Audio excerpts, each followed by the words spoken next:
महाकुंभ में आखिरी वीकेंड पर प्रयागराज में एंट्री पॉइंट से लेकर शहर के अंदर तक भीषण जाम लगा हुआ है। लोगों को 500 मीटर की दूरी तय करने में करीब 2 घंटे का समय लग रहा है। प्रयागराज पहुंचने वाली गाड़ियों को संगम से 10 किलोमीटर पहले ही रोक दिया जा रहा है। उसके बाद की दूरी लोगों को पैदल ही तय करनी पड़ रही है। दूसरी ओर वीआईपीज की गाड़ियां अरैल घाट तक जा रही हैं। भीड़ के चलते प्रयागराज में 8वीं तक स्कूल की कक्षाएं बंद कर दी गई हैं। पढ़ाई ऑनलाइन चल रही है। प्रयागराज आने जाने वाली 8 ट्रेनें 28 फरवरी तक रद्द कर दी गई हैं। 4 ट्रेनों के रूट बदले गए हैं। प्रयागराज में रजिस्टर्ड यूपी 70 गाड़ियों की ही शहर में एंट्री दी जा रही है।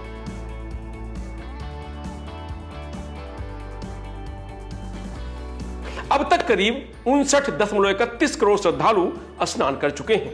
इस बीच शहर में जाम की स्थिति को देखते हुए प्रशासन ने फैसला लिया है कि 24 फरवरी को 10वीं 12वीं की बोर्ड की परीक्षा नहीं कराई जाएगी। इस दिन का एग्जाम 9 मार्च को कराया जाएगा। महाकुंभ में अब तक 60 करोड़ से अधिक श्रद्धालु आस्था की पावन डुबकी लगा चुके हैं। आज भी लोग उत्साह के साथ संगम में डुबकी लगा रहे हैं। साथ ही एक नया कीर्तिमान बना है, जिसके तहत अब तक 3.32 लाख यात्री हवाई यात्रा करके प्रयागराज संगम स्नान करने पहुंचे हैं। उत्तर प्रदेश के मुख्यमंत्री योगी आदित्यनाथ ने अफसरों से कहा था कि जो श्रद्धालुओं को दुश्वारियां हो रही हैं और कम से कम उनको पैदल चलना पड़े, ऐसे इंतजाम किए जाएं।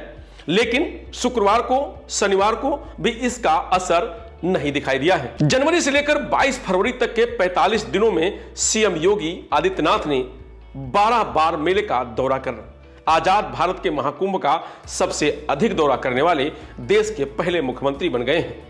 महाकुंभ का इतिहास तो बहुत प्राचीन है, लेकिन आजाद भारत का पहला महाकुंभ 1954 में 14 जनवरी से 3 मार्च तक के लिए इलाहाबाद, जो अब प्रयागराज है, वहां लगा था। उस वक्त मुख्यमंत्री गोविंद बल्लभ पंत थे।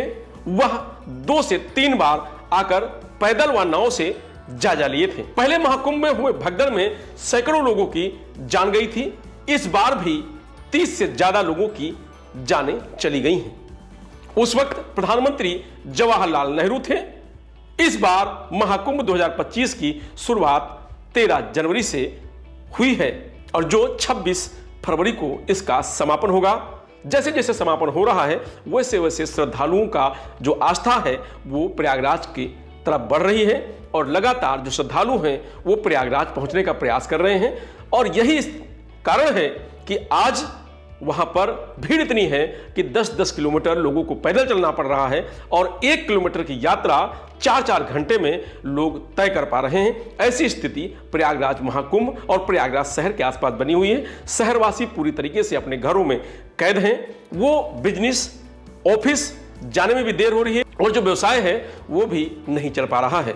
और लगातार श्रद्धालुओं को ये खबर भी दिखाई जा रही है, बताया भी जा रहा है, उसके बाद भी श्रद्धालुओं का जो दबाव है वो कम होने का नाम नहीं ले रहा है।